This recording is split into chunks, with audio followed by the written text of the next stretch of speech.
ከዛ ጣሸሸች እቺ ቆረባ ሀገር ሄዳ ጣሸሻ መጣች። ራሳችንን ዝቅ የምናደርገው እኛ ነን። ግን ደግሞ ከኛ ጥቅም ይፈልጋሉ።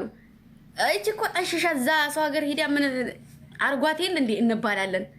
ራሳችን ብዙ ነገር ያረግንላቸው ሰዎች ማለት ነው። ወዳችሁ አምናችሁ ሰላም ጤና ይስጥልኝ። ወደኔ ተከበራችሁ የስለ ህይወት ምን ተከታዮች እንዴት ያለው እግዚአብሔር ይመስገን። እንግዲህ መጀመሪያ ቤታችን ያለችውን ሰምታችኋል ውዶቼ ማለት ነው። ምክንያቱም እኛ በሰው ሀገር ስንኖር ብዙ ነገር ይችላል ነው ብዙ ነገር ማደት አውጥተን ብዙ ነገር ወድሚያችን ጨርሰን ብዙ በሽታ ገዝተን ብዙ ነገር አድርገን ነው፣ ግን ማንንም አይረዳንም። እኔ ለዛ ነው ብዙ ጊዜ ማለት ነው እኔ ያዛ በጣም መፈራ ነበር። እዛ ሰው ዱባይ ያለሁ ማለት ነው ትፈራላችሁ፣ ያስፈራችኋል። አገሬ ሄጄ ምን ይገጥመኝ ይሆን? አሁንም በሳቆል ይሆን ወይ? አሁንም ሁለተኛ ስደት፣ ሶስተኛ ስደት፣ አራተኛ ስደት እስከ አምስተኛ ስደት ይሄዳል እና ይሄ የሆነውን እያልኩ ፈራለሁ ማለት ነው። ግን ደግሞ ከዛ ሁሉ ፈጣሪን አምናችሁ ትንሽ ወረት ይዛችሁ የሆነ እንትን የምትባል ሀላችሁ መምጣት ነው። ምክንያቱም እኛ በስደት ብዙ ነገሮች ብዙ ቁስል ይዘናል ነው።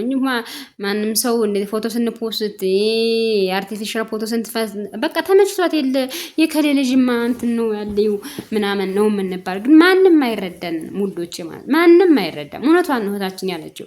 በዚህ እድሜ ሳንወልድ እድሜያችን ሄዶ ሳንወልድ ሳናገባ በጣም አስቸጋሪ ነው። እድሜ ከሄደ በኋላ ራሱ ልጅ ለማሳደግ ለማታገል በጣም የሚከብደው። ስለዚህ ያ ከመሆኑ ማለት ያላችሁን ነገር በነገራችን ላይ ማለት ነው ብር ምንም አይጠገብም። እግዚአብሔርን ብር አይጠገብም።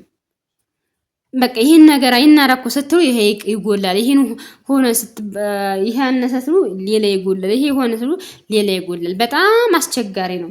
ግን ተስፋ በቃ ይሄ ይበቃኛል ብላችሁ መታችሁ ሀገራችሁ ላይ መቀመጥ፣ ሌላ ምንም አያስፈልግም። በቃ ጭክን ብላችሁ ሀገራችሁ ላይ መታችሁ መቀመጥ አለቀ።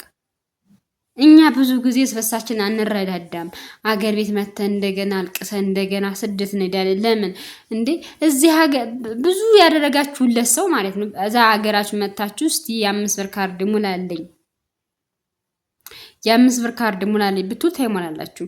እኔን ስታግዝ ኑራ፣ እኔ እንደዚህ ነው እኔን ስትኑራ አይራችሁ እንዴ ይችማራ እንደዚህ እስከሆነ ያል ኑራ እንዴት ብር የላትም እንዴት እንትን የላትም እንዴት እንደዚህ የላትም ነው የሚሏችሁ እንጂ አይረዳችሁም። እኛ ደግሞ ሰው ሀገር ላይ ስንኖር ልባችን የዋህ ነው። በቃ ልባችን የዋህ ነው። ለሰዎች እናዝናለን። በቃ ለከሌ እንደዚህ ሆነ፣ ቤቱ ፈረሰ፣ በሬው ሞተ፣ ከሌ እንደዚህ ሆነ የማንንም ችግር ነው እንትን ስንል እንትን ምን በቃ የነሱን ችግር ስናራግፍ እነሱም እንኳን አይለወጡም። ቢለወጡ ደስ ይላችኋል፣ ግን አይለወጡም። እናንተም ወደታች ነው የሚይዟችሁ የሚሄዱ እድሜያችሁን እየጨረሱ ማለት ነው። በጣም እንትን የሚለው እግዚአብሔርን በጣም የሚያሳዝነው ማለት ነው።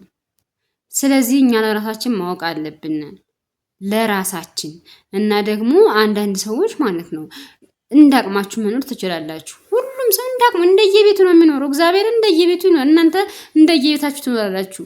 እኔ የምበለው እናንተ ከሄላችሁ እናንተ መብላት እና እኔ አቅም ከሄልኝ እናንተ የምትበሉትን ያልበላም። እንዳቅሜ ቤትም እንደዛው ቃም እንደዛው ቀስ እየተባለ እንትን ይባላል።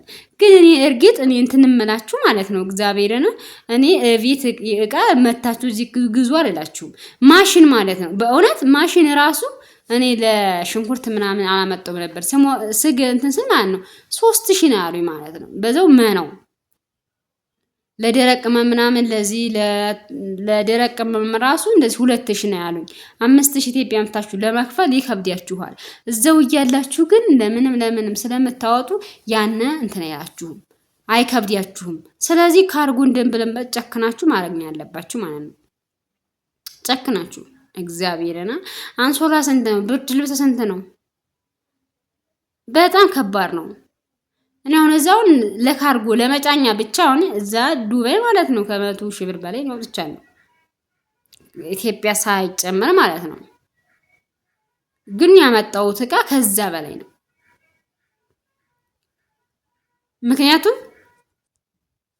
እና ምን ለማለት ፈልጌ ነው እዚህ መታችሁ አንድ ነገር ለመግዛት ይከብዳችኋል። እግዚአብሔርን ይከብዳችኋል። ምንም አትገዙም። ይቅርታ ማለት ነው። እና እዚህ መታችሁ አንድም ነገር አትገዙም። አይሆንላችሁም፣ በእውነት አይሆንላችሁም። እኔ እንኳን ለትንንሹ እዚህ ግድ እንደዚህ ሳሳፋ ባሊ ምናምን ለመግዛት ራሱ ይከብዳችኋል። ብረት ድስት ምናምን ፌርሚሉ ምናምን ማለት ነው። እንኳን ትልቅ እቃ ለመግዛት በጣም ነው የሚከብዳችሁ። እግዚአብሔርን በጣም ይከብዳችኋል። ስለዚህ እዛ ወይም እዛ እያላችሁ አስገዙ። ልክ አሁን እቃ እንደሚገዙ እዛው እያላችሁ ብሩ ልካችሁ አስገዙ፣ ወይም ካርጎ አርጉ። ከሁለት አንዱ እንጂ ኢትዮጵያ ሄጄ ይሄን አደርጋለሁ በፍጹም አንድ ነገር አታደርጉ። በጣም ነው የሚከብደው። ኑሮ ይከብዳል። እዚህ መታችሁ በቃ ስራችሁን እየሰራችሁ ዕቁባችሁን እየጠራችሁ ህይወታችሁን መኖር እንጂ ቤት ላስተካከል እንደዚህ ልበል ይህንና አድርግ ስትሉ ብራችሁ ብንብንዎ የማሰብ ላይ ጭንቀት ላይ ነው የምትገቡ። ስለዚህ እንደዚህ አታርጉ። ቤተሰብ ካላችሁ ባል ካላችሁ አሟልታችሁ ላጠራችሁ ነው ታለው እውነት እንትና ተበሉ። ያው የሚወስዱትን ሊወስዱባችሁ ይችላሉ ማለት እንደማን እንደራስ ግን ቢወስዱ ራሱ ሌላውን ከገዙላችሁ ካሟሉላችሁ ችግር የለውም፣ ካሰሩላችሁ ችግር የለውም። እዚህ መታችሁ አንድ ብር ለመስራት ኑሮ ሰማይ ነው። ስለዚህ ከየት መጥቶ ነው የሚገዛ? እኔ 5000 ብር ለማሽን ወይኔ ባመጣ ነው ያልኩት ማለት ነው። እኔ ደግሞ ማሽን ስላለኝ ነበር ግን ተሰብሮን አገኘሁት ማለት ነው። ለዛ 5000 ስትሉ ሲባል አስቡት። እዛ ግን ያለው ነገር የማሽን እንትናችሁን የጁሳችሁን እንትናችሁን እንዳለ እንትን ብላችሁ ብትመጡ በጣም የተሻለና እየተመረጠ ይሆናል ማለት ነው። ሌላውን እቃችሁን ወይ ካርጎ አድርጉ ወይም እዚህ ቤተሰብ እንትን አልበለዛ አትችሉም ለማለት ያ ነው። እናንተ ቶሎ እንደ ሰው ይኖራል ውዶቼ ይኖራል። ቻናል ሰብስክራይብ አድርጉልኝ እና ደግሞ ይሄ የሆነ አፕሊኬሽን አለ መዳም ቀመሙ እያደረጉ በጣም እየፈሩ ነበረ ማለት ነው። ለመናገር ያገኛችሁትን ፎቶ እዛ ውስጥ አታስገቡ። አረንጓዴ፣ ቢጫ፣ ቀይ የሆነ ብዙ ነገር ብዙ ስታይል አለው ማለት ነው። ያን ነገር አታርጉ ይቅርባችሁ። አሁን ብዙ ሰዎች እየፈሩ ነው። ምክንያቱም ከ3 ወር በኋላ የራቁት ፎቶ ይለቃል እየተባለ ግን እንደዛ የሚያደርግ አይመስለኝም። ምክንያቱም ብዙ ጊዜ ተጠይቋል። እኔ ማንንም እንትን የመንካት እንትን የለብኝ ለምን የማይሆን ነገር አልለቅም ተብሏል። ግን አትቀቁ ውዶቼ። ለራሳችሁ ብቻ ኑሩ። እውነት ለራሳችሁ ብቻ ኑሩ። እግዚአብሔርን ለራሳችሁ ብቻ ስትኖሩ ሁሉም እንትን ይላችኋል። ስለዚህ ለራሳችሁ ብቻ ኑሩ። ተሰርታችሁ ወደ ሀገራችሁ ገብታችሁ ህይወታችሁን መኖር የሚሆናችሁን መርጣችሁ የሚሻለውን መርጣችሁ ስትኖሩ በጣም ደስተኛ ትሆናላችሁ። እንዲሁ ጊዜ የማንንም በቃ ሁሉ ጊዜ ለማንም በቃ ሰው ሀገር ላይ እኛ እየኖርነ ሳይሆን በቃ ለማንም ይኖራል ሆነን ነው የምንኖረው። አሁን እዚህ ግን እንኖራለን ለራሳችን እንኖራለን። ገባችሁ አይደል አባባሌ? ስለዚህ ያለው ነገር እንደዛ ነው። ቻናል ሰብስክራይብ ላይክ አድርጉልኝ። በሌላ ቪዲዮ እስከመጣ እንግዲህ አበረታቱኝ። እኔ ወዶች አመሰግናለሁ። መልካም ቆይታ እላችኋለሁ። ያገኛችሁትን ፎቶአችሁን አታስገቡ። ወደ ሀገራችሁ ለመምጣት አትፍሩ። እውነት አትፍሩ። እግዚአብሔርን እንደ ሰው ይኖራል። እናንተ ከሰው በላይ አይደላችሁም። እንደ ሰው ይኖራል። አትምጡ። እንደዚህ ነው፣ ጦርነት ነው፣ እንደዚህ ነው። ሁሉም ለራሱ ነው የሚኖር። ሁሉም ማለት ነው። ሁሉም እናንተ ስትመጡ ስለሚጎድልበት ነው። ለዛ ነው ውዶቼ። ስለተከታተላችሁኝ አመሰግናለሁ። በሌላ ቪዲዮ እስከምመጣ መልካም ቆይታ